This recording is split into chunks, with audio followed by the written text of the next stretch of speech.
episode 101, How to Get Your Dream Job.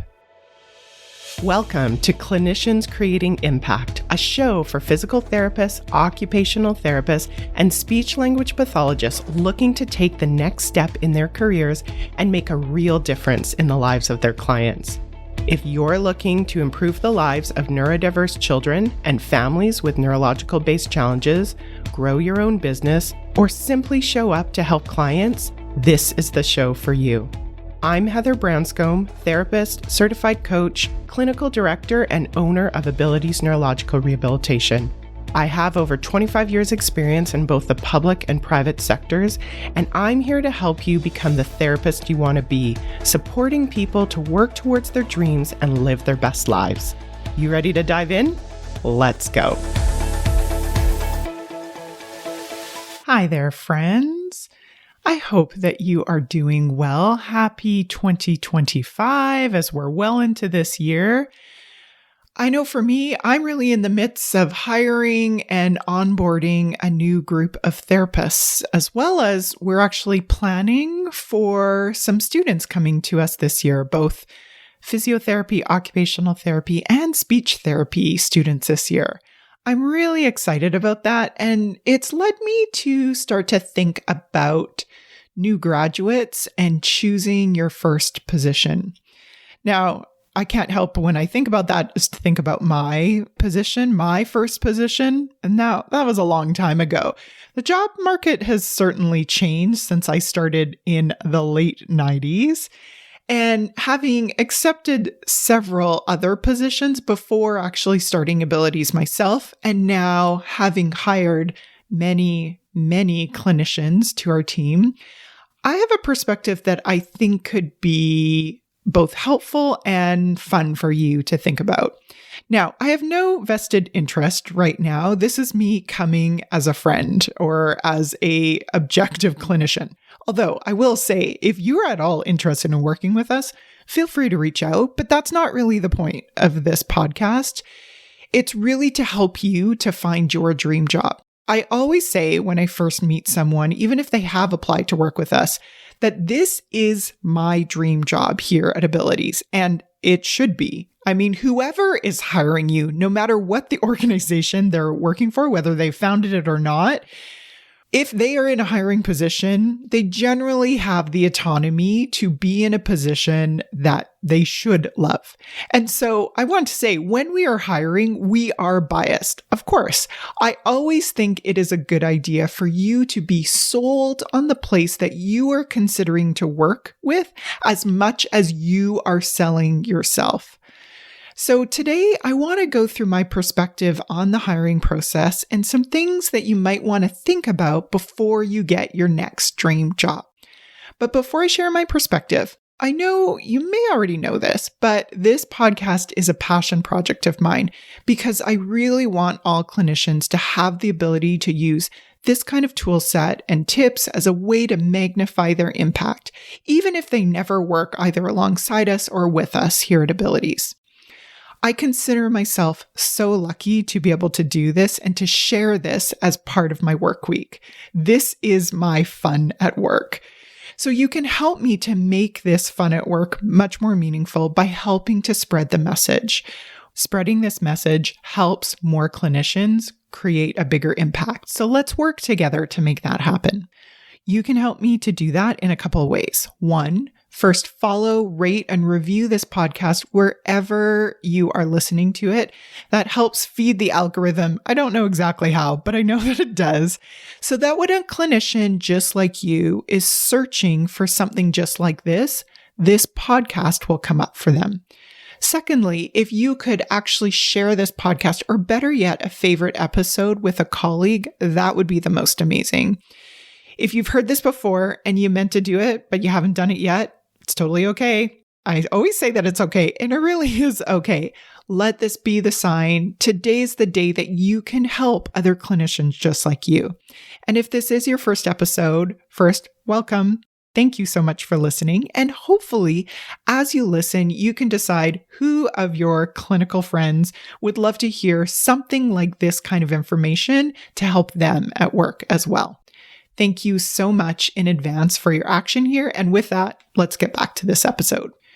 So I know when I talk about finding your next best dream job and when I'm thinking about new clinicians, a lot of this is going to apply to new grad clinicians, but it could apply moving forward to any clinician. Now, if you are a clinician and you are working on this, what I would say first is it's easy to think that another job is going to make things easier for you, and maybe it will. But before you do that, I have an episode back in our archives. It's actually episode 17, When It's Time to Quit.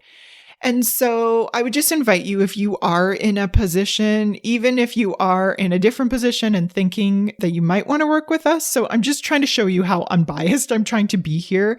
By listening to this episode, it really is going to help you to decide whether or not you like your reasons for quitting. So even if you are going to quit another position and come with us at Abilities, I really want to show you this is my unbiased thing. I want you to feel good about the reasons that you have for whatever action you take moving forward.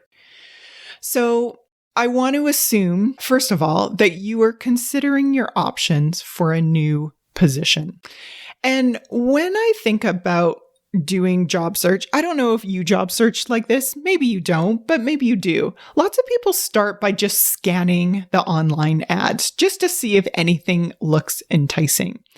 And while that's not necessarily the worst thing to do, but what I would actually ask you to do, even before you do that searching, is to ask yourself some questions. Actually, one specific question I have in mind.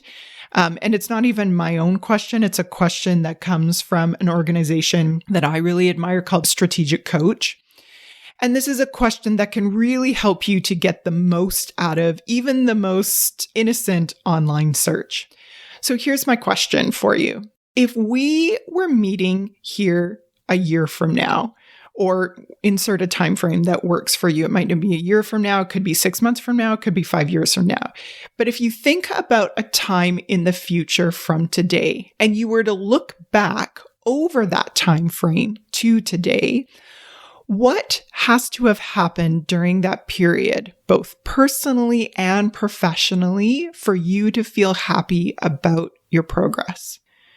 So the reason that I like that question is that it really helps you to define in advance, what does success look like for you? And it is important to think about that both personally and professionally, because work-life balance, while sometimes that term gets thrown around, or we say there is no such thing, or there is such a thing, you really want to decide, what does progress look like for you in the future? So I really like that it asks the personal and professional, and it helps you to start to identify those success metrics that are most important to you. And that's all of the metrics. It could be objective things like hours of work. It could be pay. It could be some subjective things like feeling like you have autonomy, feeling like you have control, feeling that you're really making a difference. All of those things can be important. And what is one person's amazing job could be somebody's nightmare job. So an amazing job is all in a perspective. So I do really want to invite you to be really clear on what your current perspective is on what is an amazing job, what is your dream job, and what would progress look like to you towards moving to that amazing or dream job moving forward. So again, let's think of some of the things that could be important to you. You could think about things like compensation. Sometimes people say pay, but I'll talk a little bit more in the future of why I think compensation is a more important or more encompassing word versus pay. Location, hours, the kinds of clients or patients that you're seeing, could be about culture, that work-life balance. Even all of these items really can be broken down into some objective and subjective criteria that feels aligned to you and your values. So I invite you to answer that question in a way that works for you best, and then you can use that criteria to start looking. Otherwise, it's easy to see something that sounds enticing, but might come with other aspects that you end up selling yourself short on in the short term, but might not work for you in the long term. I'm thinking about pay as one of the things. It's easy to be like, oh, pay is going to make things better. And again, we'll talk about compensation, but pay is a great short-term dopamine hit. But the truth is, there are so many other things that really add to your satisfaction that pay is not going to cover up. And I will say with this, no job or position is probably going to be completely perfect for you. And there's also an opportunity not to gaslight yourself that something like high pay is going to compensate for something else that is also important for you. For example, I've seen people decide, oh, the commute isn't going to be that bad, but I've seen the commute wreck the joy out of any kind of joy in their job for a clinician.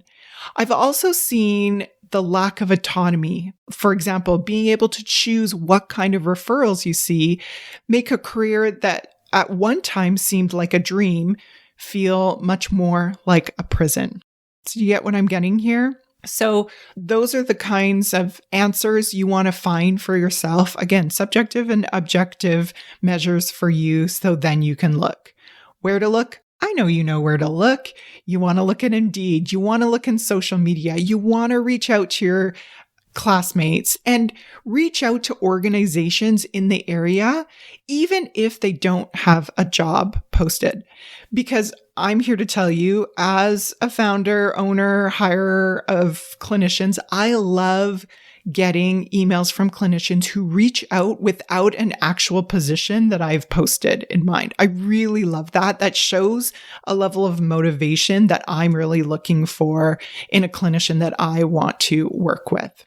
So in terms of increasing your chances of getting the position, so you found some criteria and you found a position that could be a potential great match for you, I want to say, again, do I look at TikTok? No, because I'm older. I am one of those people that are getting all the best TikToks through Instagram Reels, like all the other, elder millennials and Gen Xers around.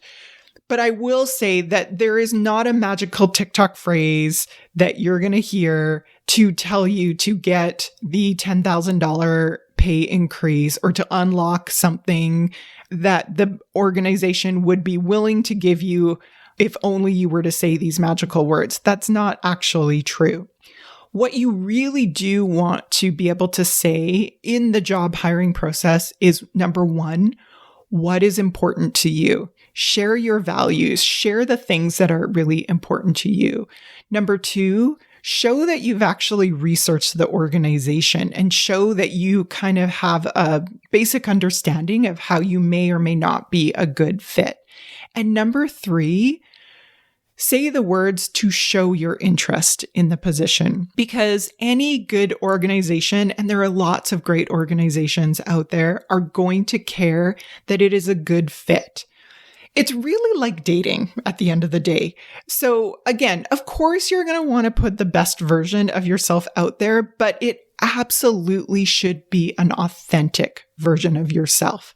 So again, your interests, the research, showing what's important to you, that's that level of authenticity that is either going to attract an organization to work with you or repel. And again, if it repels, or if in conversation with that organization you are repelled, it doesn't make you a bad clinician or the organization a bad organization. It just means that you're not a good fit.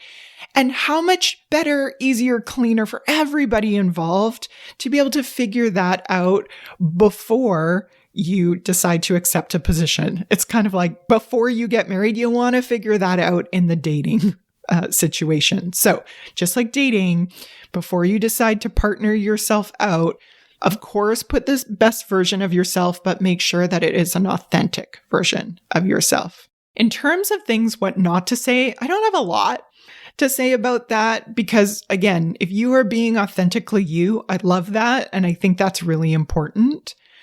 But a couple of red flags that I've noticed is one, asking what the compensation, or more specifically, what's the pay up front before you've even discussed anything else about that. Like if a clinician is coming up and saying, what are you going to pay me specifically? That's a red flag from my point of view. Now, of course, there should be ranges. I know we put ranges in that, but I'm just telling you from the point of view of somebody who is hiring people, if that is one of the first things that you're asking, it does make me curious that pay is more important to you than culture and fit. And of course, should pay be important? Of course, it's going to be important. It's important for everybody. And we want to make sure that this is a win-win opportunity for both people, for both you and the organization. So meaning you both win. And so I just invite you to do the research if you need to first to make sure that it is an organization that is going to be in line with that. But I'm here to tell you, if pay is the number one thing that you're looking for, and if that's the number one thing that an organization is running for, maybe that's great for you. But for us as an organization, do I believe that we pay well? I absolutely do believe that we pay well, but I do that from a way of transparency and showing how we can create a win-win situation and it's not about win-lose. And when you ask for that compensation upfront before anything else, it kind of sets up the situation of that you need to organize and be aggressive about the pay first, meaning that somebody needs to lose in this situation. You're going to make sure that it's not you. So do with that what you may, but just be careful about how soon you ask about compensation if there's not a range that's out there. Secondly, when I find that people are really selling themselves without being really clear about what is important to them, that tells me that they might be more of that people pleaser, that they're more worried about getting any job versus getting a job that works well for them, which again is going to feel good in the short term. And maybe there's a thing of like, oh, I'll have different offers and then I'm going to, leverage one offer versus the other. But that people pleasing tells me that we might not be a good fit, only because I can't solve a problem that I don't know about. And people pleasing is really a form of lying at the end of the day. And maybe that sounds a little bit harsh, but ultimately it's not being authentic if you're really coming from that people pleasing place. So do your best to be clear about what is important to you and how you think that you can create a win-win situation with the organization. But if you're selling yourself and saying, oh, I can do this, oh, I can do this, oh, I can do that, be careful about that because it does come across of like, well, are you actually interested in doing that? Like minimally say why that's important to you. It's that people pleasing that is a little bit of a yellow flag from my point of view. So you've got through a place and you have got an offer. I have something, this is where I was going to talk about compensation. Remember when I said that earlier? Here we are. Here's my advice on how to evaluate offers. Now, it feels really easy, especially if you have a classmate or another colleague that's like, oh, I got this offer and it's X number of dollars per hour, and you are looking at your offer and it is Y number of dollars per hour.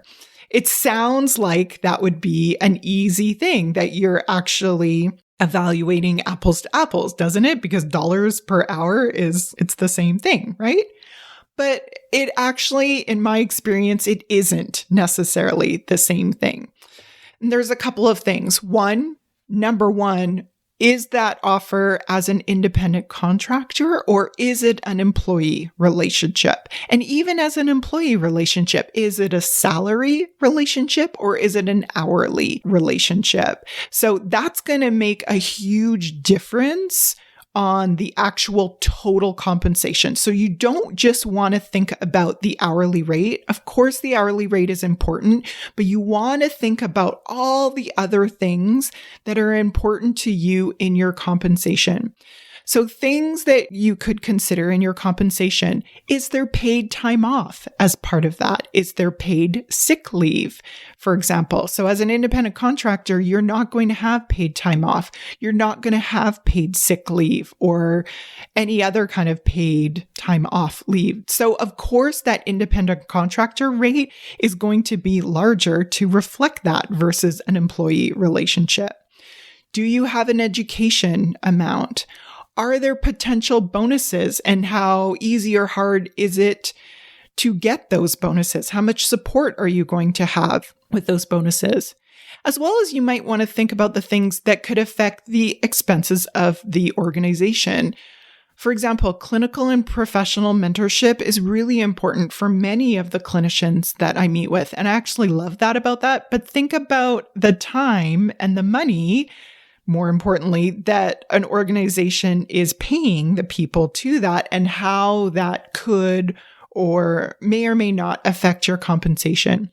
Whether the offer that you're considering is a union position. So are there going to be union dues or other dues that are going to be taken off that compensation? You also want to consider the amount of administrative support. Are you going to have to do billing?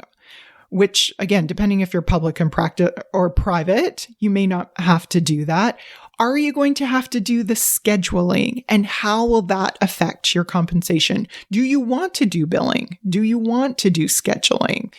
Thinking about all of that is really important to think about, again, the complete compensation package versus just an hourly pay. It really will allow you to make sure that you are comparing apples to apples and not apples to oranges.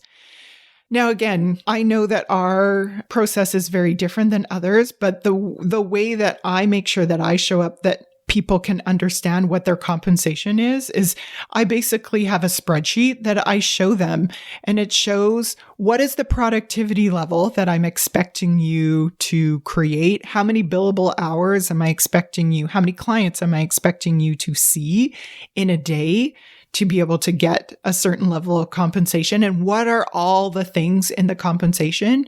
And so, for example, in Abilities, some organizations will do this, some won't. They will be able to give you, there won't be a set, at Abilities, there isn't a set vacation rate. There isn't a set education amount, because we want to tailor that compensation to be exactly what is important to you in that moment, knowing that it will probably change over time. And so I feel good about it, because as long as we are open and transparent about how the compensation works, that really positions both of us to create a win-win opportunity, so that you can understand how to increase your compensation and how to align your compensation to best meet your needs. So those are some of the things that you're going to want to think about when you're evaluating your offer. And eventually, really, ultimately, how to get your dream job, understanding the criteria, both subjective and objective criteria that you have that will help you to show that you are making progress both personally and professionally. Target those organizations that you think might help, and show interest early and often.